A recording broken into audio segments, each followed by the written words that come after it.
Halo semuanya, Assalamualaikum warahmatullahi wabarakatuh. Perkenalkan, kami dari kelompok 5 Rombel 2C, Prodi Kesmas Universitas Negeri Semarang. Pada kesempatan kali ini, kami akan menjelaskan tentang efek lubang ozon di atmosfer terhadap kesehatan manusia. Nah, sebelum kita mulai penjelasan materinya, kami akan memperkenalkan anggota dari kelompok 5. Yang pertama ada Oriza Sativa dengan NIM 64114200129, kemudian ada Salsabila Putri Maharani dengan NIM 64114200130. Selanjutnya ada saya sendiri, Nadia Aulia Alvina dengan NIM 64114200131. Selanjutnya ada Edwin Widodo dengan NIM 64114200132. Dan yang terakhir ada Rizky Amelia Hadi dengan NIM 64114200133. Mari kita mulai penjelasan materinya. Sebelumnya, teman-teman tahu nggak sih apa itu lubang ozon? Lubang ozon sebenarnya hanyalah sebuah istilah kiasan saja. Pada dasarnya, bumi kita dilindungi oleh beberapa lapisan di atmosfer. Nah, lapisan yang kedua bernama stratosfer. Di stratosfer inilah terdapat lapisan ozon. Lapisan ozon terdiri dari 3 atom ozon. Nah, lubang ozon ini sendiri adalah lapisan ozon yang berada di ketinggian 19 hingga 48 km di atas permukaan air laut, yang mana molekul ozonnya lebih sedikit daripada daerah di sekitarnya. Lalu sebetulnya apa sih fungsi dari lapisan ozon ini? Lapisan ozon ini berfungsi sebagai penyaring radiasi sinar matahari atau sinar ultraviolet yang akan masuk ke dalam bumi, sehingga kita yang ada di bumi terhindar dari radiasi sinar matahari atau sinar ultraviolet ini, karena sinar yang akan masuk ke bumi sudah disaring oleh lapisan ozon. Lalu bagaimana sih lubang ozon ini terbentuk? Lubang ozon terbentuk akibat dari reaksi lapisan ozon dengan senyawa-senyawa seperti salah satunya CFC atau klorofluorokarbon. Gas CFC yang dihasilkan dari alat-alat yang kita gunakan sehari-hari itu akan terlepas ke udara dan terkumpul di atmosfer. Ketika gas CFC ini terkumpul di atmosfer, gas CFC ini akan terpecah dan klor akan berikatan dengan lapisan ozon. Sedangkan 3 atom oksigen lainnya juga akan terpecah. Jika dibiarkan, lapisan ozon lama-kelamaan akan menghilang. Apabila lubang ozon ini dibiarkan begitu saja, maka lubang ozon akan semakin membesar dan berpengaruh terhadap kehidupan manusia di bumi. Permasalahan terkait lapisan ozon, penanggulangan masalah lingkungan telah lama dilakukan oleh manusia. Namun sebaliknya, selama ini manusia juga menciptakan masalah-masalah lingkungan baru. Beberapa masalah lingkungan dapat mendatangkan bencana yang hebat, sedangkan beberapa masalah lingkungan yang lain tidak besar pengaruhnya terhadap kehidupan manusia. Penipisan lapisan ozon merupakan salah satu contoh masalah lingkungan yang bersifat global. Globalisasi masalah penipisan lapisan ozon. Pada tahun 1974, Profesor Roland melontarkan pandangannya tentang penipisan lapisan ozon dan kemungkinan akibat-akibat negatif terhadap manusia dan ekosistem di alam. Penipisan lapisan ozon merupakan fenomena alam yang dimulai disadari melalui penelitian pada tahun 1970. Fenomena alam ini terjadi pada lapisan atmosfer di atas permukaan bumi. Apa sih penyebab penipisan lapisan ozon? Yang pertama yaitu CFC. CFC merupakan buatan manusia meningkatkan kadar penipisan ozon. CFC salah satu senyawa organik yang hanya mengandung karbon, klorin, fluorin yang diproduksi sebagai derivat volatil dari metana, etana, dan propana.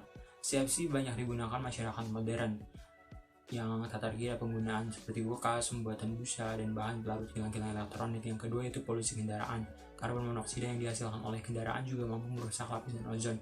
Semakin banyak volume kendaraan, semakin banyak gas karbon monoksida yang dikeluarkan. Jika gas karbon monoksida banyak di udara, keadaan lapisan ozon menipis dengan cepat. Polusi pabrik. Asap yang dihasilkan oleh pabrik juga berpengaruh dalam kerusakan lapisan ozon. Gas yang dikeluarkan dapat merusak lapisan ozon dan mencemari udara. Bahkan limbah cair dan padat yang dihasilkan pabrik dapat merusak lingkungan. Penggundulan hutan, pembuatan hutan atau penggundulan hutan secara berlebihan berakibat buruk pada kualitas udara dan bumi. Gas karbon yang merusak lapisan ozon tidak dapat diserap oleh tumbuhan, sehingga tidak ada lagi penghalang untuk menyerap gas-gas tersebut dan membantu mengurangi kerusakan ozon. Bidang pertanian dan tanaman, penerimaan UV pada tanaman dapat memusnahkan hasil tanaman utama di dunia. Hasil kajian menunjukkan pada tanaman gandum yang mengalami penurunan karena sinar radiasi yang tinggi. Dampak penipisan ozon terhadap kesehatan. Penipisan ozon dapat menyebabkan peningkatan jumlah radiasi ultraviolet yang mencapai bumi. Hal ini dapat menyebabkan lebih banyak kasus penyakit katarak, kanker kulit, dan gangguan sistem kekebalan tubuh. Paparan ultraviolet yang berlebihan sangat berperan menimbulkan penuaan dini, kerusakan DNA dan kromosom, kerusakan serat-serat kolagen dan elastisitas kulit, pembuluh darah menyebabkan kulit gelap dan terbakar serta resiko terjadinya kanker.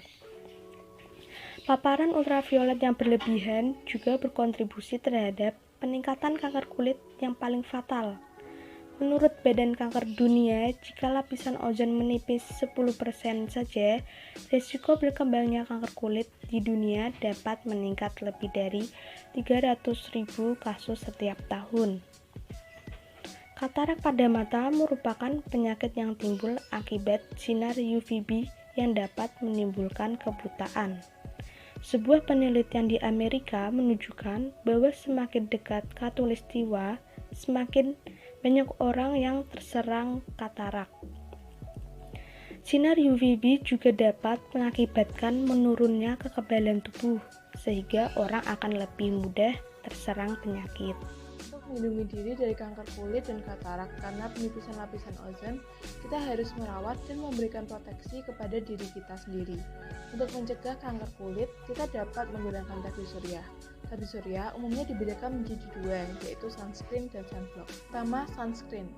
Sunscreen melindungi kulit dengan cara menyerap sinar matahari dan mengubahnya menjadi energi. Sunscreen diserap oleh kulit dan mempunyai potensi menimbulkan iritasi kepada kulit dan tidak dapat digunakan oleh bayi di bawah usia 6 bulan. Contoh sunscreen adalah ofobenzone dan octinoxate. Kedua, sunblock. Sunblock melindungi kulit dengan cara memantulkan sinar radiasi. Tabir surya ini merupakan broad spectrum yang berarti mampu melindungi dari sinar UVA dan UVB. Bersifat stabil, potensi alergi yang ditimbulkan pun juga rendah dan tidak diserap oleh kulit sehingga dapat digunakan oleh anak-anak. Tabir surya fisik merupakan tabir surya ideal menurut Food Drug Administration (FDA). Dalam sunscreen terkandung SPF yang merupakan kemampuan dari tabir surya dalam melindungi kulit terhadap pajanan radiasi sinar UV. Kadar SPF dalam tabir surya bervariasi, yaitu berkisar antara 1 sampai 50. Idealnya tabir surya yang mampu melindungi dari UVA dan UVB dengan nilai SPF di atas 15. Dalam pemakaian tabir surya, kita harus memperhatikan beberapa hal, yaitu 1. Jumlah atau ketebalan yang cukup dan merata. Lalu, pemakaian dilakukan 15-30 menit sebelum keluar rumah atau terpapar sinar UV. Dan yang terakhir, pengulangan kembali pemakaian tabir surya kurang lebih setelah 2-4 jam tergantung aktivitas. Jika melakukan aktivitas berenang, diulang dalam 1 jam dengan memakai tabir surya yang water resistant. Untuk mencegah katarak, kita dapat melindungi mata dari sinar UV dengan memakai kacamata hitam di luar ruangan. Lalu melakukan pemeriksaan mata secara teratur, berhenti merokok, makan buah dan sayur yang mengandung antioksidan, serta menjaga berat badan yang sehat. Karena semakin parahnya kerusakan ozon di atmosfer, ada beberapa cara yang bisa kita lakukan untuk meminimalisir kerusakan ozon di atmosfer. Salah satunya dengan cara 1. Menghindari pemakaian BPO atau bahan perusak ozon. Bahan perusak ozon sendiri contohnya ada CFC, klor, fluor, dan karbon. Yang kedua, dengan cara meminimalisir penggunaan kendaraan pribadi. Sisa pembakaran dari emisi kendaraan menghasilkan karbon dioksida yang menyebabkan menipisnya lapisan ozon itu. Yang ketiga, dengan cara rajin membersihkan AC atau pendingin ruangan. Kegagalan dari fungsi AC sendiri bisa menyebabkan keluarnya CFC ke atmosfer yang dapat menyebabkan menipisnya ozon itu sendiri. Yang keempat, dengan cara mengurangi penggunaan listrik yang berlebihan. Contohnya seperti menghidupkan lampu di siang hari dan menggunakan alat-alat listrik yang tidak perlu digunakan. Listrik sendiri berasal dari PLN yang dihasilkan dari pembakaran batu bara yang sisa pembakarannya menghasilkan karbon dioksida yang cukup banyak. Karbon dioksida dari PLN itu juga menyebabkan menipisnya lapisan ozon di atmosfer. Dan yang kelima, dengan cara melakukan penghijauan. Penghijauan sendiri bisa dilakukan dengan menanam pohon, karena pohon tersebut dapat memurnikan CO2. Selain itu, pohon juga menghasilkan oksigen untuk manusia.